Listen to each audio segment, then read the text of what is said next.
નોકરીના 8 મહિના જ બાકી હતા અને એક ક્લાસ 1 અધિકારી આવી ગયા એસીબીની જાળમાં। ગાંધીનગરમાં એસીબીએ સપાટો બોલાવ્યો। ક્લાસ 1 અધિકારી એબી ચૌધરી પાસેથી મોટા પાયે અપ્રમાણસર મિલકત મળી આવી છે। અમદાવાદ અને સુરતના નિવાસસ્થાને પણ એસીબીએ દરોડા પાડ્યા અને તેમની કારમાંથી ₹5 લાખની રોકડ મળી આવી। ઉપરાંત ગિફ્ટ વાઉચર પણ મળ્યા છે। ગાંધીનગર અને સુરત ખાતેના મકાનમાંથી 1,70 લાખ જેટલી રકમ રોકડ મળી આવી છે અને જેમાં દાગીના લગડી સહિત 88,82,000ની વસ્તુ હતી। તો લાંચની રકમ તેમની સ્વિફ્ટ ગાડીમાંથી મળી અને રોજ તેઓ લઈ જતા હોવાની આ માહિતી છે। એસીબીને મળી હતી આ માહિતી, જેના આધારે એસીબીએ તપાસ હાથ ધરી અને હવે બેંક ખાતા લોકરની માહિતી મેળવવામાં આવશે। અને આ અધિકારી 4 વર્ષથી અહીં નોકરી કરે છે। ચોંકાવનારી વાત એ છે કે અઠવાડિયામાં જ તેઓએ 100 ફાઇલ ક્લિયર કરી હતી।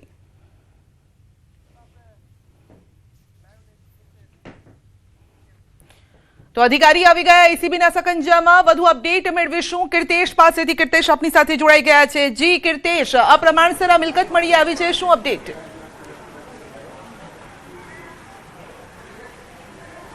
બિલકુલ, ગાંધીનગર વિદ્યુત નિરીક્ષકની કચેરી ખાતે ક્લાસ 1 અધિકારી એબી ચૌધરી છે કે જે લાંચ લેતા પકડાયા છે। ખાસ કરીને આ ક્લાસ 1 અધિકારીની ગાડીમાંથી 5 લાખ રૂપિયાની રોકડ મળી છે।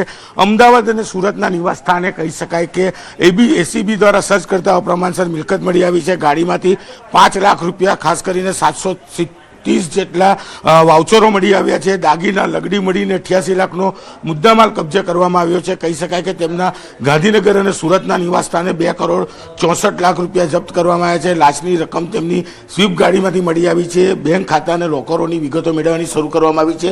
કહી શકાય કે અધિકારી છેલ્લા 4 વર્ષથી ગાંધીનગર ખાતે નોકરી કરતા હતા, ત્યારે તેમના ઘરે ઉપર કોઈને જવા દેવામાં નથી આવતા। ટૂંક સમય પહેલા જ અહીંયા એસીબીની ટીમ દ્વારા સર્ચ કરવામાં આવ્યું હતું। જે પ્રકારે કહી શકાય એક જ અઠવાડિયામાં 100 ફાઇલ, એટલે કે જે સોલર લગાડવામાં આવે છે અને તેનું સ્થળ વિઝિટ કર્યા બાદ તેની સબસિડીની ફાઇલો પાસ કરવાની હોય છે, તેમાં મોટા પ્રમાણમાં તેઓ લાંચ લેતા હતા। છેલ્લા 4 વર્ષથી તેઓ એક જ જગ્યા પર ફરજ બજાવતા હતા।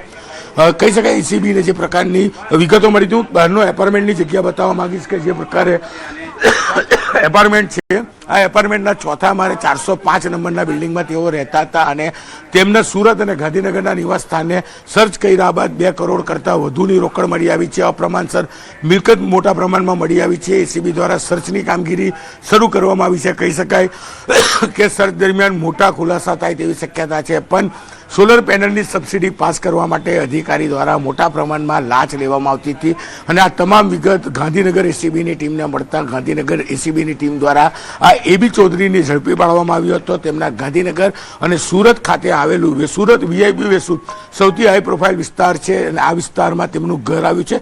કહી શકાય કે 2 થી 2.5 કરોડના ફ્લેટમાં સર્ચ કરવામાં આવ્યું છે, ત્યાંથી પણ દાગીના સહિત અનેક લોકરોની વિગતો મળી છે। સંધ્યા જી બિલકુલ કીર્તેશ, તો હવે કયા પ્રકારની સજાની જોગવાઈ આમાં છે, શું એક્શન લેવાઈ શકે છે તેમના ઉપર? અને બીજી વાત એ કે હવે તપાસ કયા એંગલથી બીજી રીતે કરવામાં આવશે? એટલે લોકલની તપાસ કરવામાં આવશે, બીજા જે તેમના રહેણાંકો હોય શું ત્યાં પણ ચેકિંગ કરવામાં આવશે? કઈ રીતે આ તપાસ?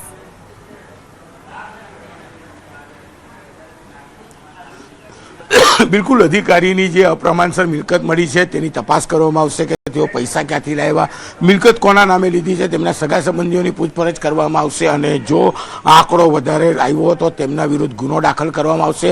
તમામ અપ્રમાણસર મિલકત જપ્ત કરવામાં આવશે અને કહી શકાય કે નોકરીમાંથી સસ્પેન્ડ નહીં પણ કાયમની નોકરીમાંથી ત્યાં અંદર પણ આપ જઈ શકો તો એ જવાનો આપ પ્રયત્ન કરો, જ્યાં સુધી અલાઉ છે ત્યાં સુધી આપ જઈને બતાવવાનો પણ આપણે દર્શકોનો પ્રયત્ન કરો।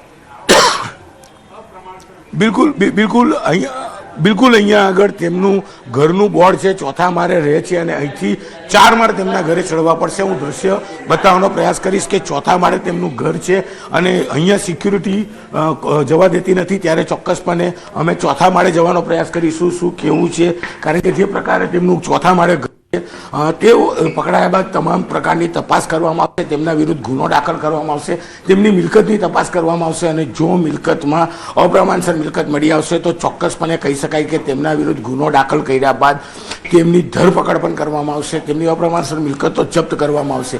કહી શકાય કે એક જ જગ્યા પર 4 વર્ષથી જે અધિકારી નોકરી કરતા હોય અને 100 કરતાં વધુ ફાઇલો કે જ્યાં સ્પોટ વિઝિટ કરવાની છે ત્યાં નથી ગયા અને ત્યાં આગળ ગયા વગર જે ફાઇલો પાસ કરી છે, એટલે કે કરપ્શનનો આંકડો જે મોટો આવ્યો છે ત્યારે અમે એમના ઘરે પહોંચી ચૂક્યા છે. ચોથા મારે તેમનું ઘર છે ત્યારે હું દ્રશ્ય બતાવવાનો ચોક્કસ પ્રયાસ કરીશ. બિલકુલ, તો કીર્તિશ ઘર પાસે જઈ રહ્યા અત્યારે છે, તેમનું ફોર્થ ઘર ફ્લોર પર તેઓ બંધ રહે હાલતમાં છે. છે. જી કીર્તિશ પહોંચી ગયા લાગે છે ફોર્થ ફ્લોર પર, અને જ્યાં તેઓ રહેતા હતા આપ જોઈ શકો છો. જી કીર્તિશ.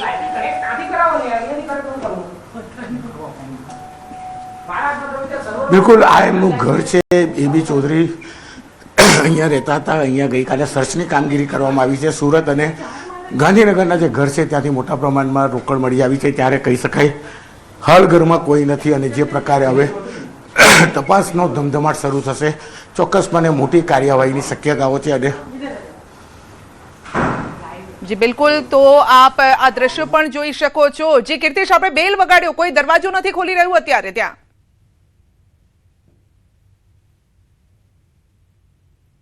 જોઈ શકાય છે કે બેલ વગાડવા છતાં બી દરવાજો ખોલવામાં નથી આવ્યો.